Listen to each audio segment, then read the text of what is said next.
Hey everyone, today in the Christmas story we hear why the wise men are so important.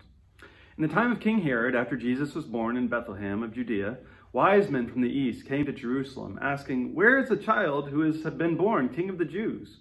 For we observed his star at his rising and have come to pay him homage." When King Herod heard this, he was frightened, and all Jerusalem with him, and calling together all the chief priests and scribes of the people, he inquired of them where the Messiah was to be born. And they told him, "In Bethlehem of Judea, so it is written by the prophet." And when they had heard the king, they set out, and there, ahead of them, went the star they had seen at its rising, until it stopped over the place where the child was. And when they saw the star had stopped, they were overwhelmed with joy. On entering the house, they saw the child with Mary, his mother, and they knelt down and paid him homage. Then, opening their treasure chest, they offered him gifts of gold, frankincense, and myrrh. So, when Jesus shows up, who do we expect to recognize him?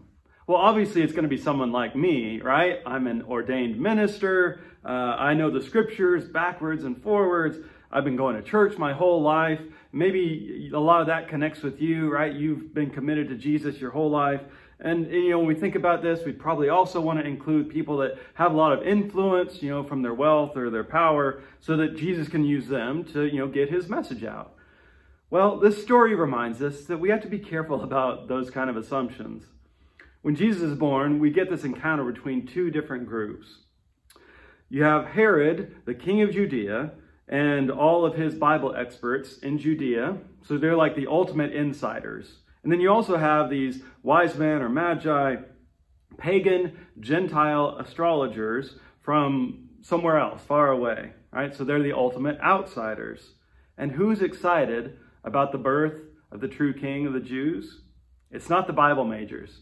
Even though they can very quickly quote book, chapter, and verse, where it says the Messiah is going to show up, they're not the ones that go looking for him. As an insider, it's easy for me to assume that I'm always going to recognize Jesus when Jesus shows up now, or that I'm always going to have this desire to go and seek him out. Well, the test is not how much Bible I know or how much of a Christian family heritage I have. It's, am I willing to go and see? Jesus himself will later tell a parable exactly like this. Those who show kindness to the least of these, they're the ones who have served Christ, even if they didn't know it at the time. And those who would call him Lord but don't do anything, they're the ones who miss out. So the encouragement to us, like the wise men, is to offer our gifts. Not offer them out of fear or out of guilt, what God might do if I don't do everything that God requires of me, but to offer everything you have out of true love and true devotion to our Lord, who still will not ever limit himself to self-proclaimed insiders, but is often found right there among the outsiders.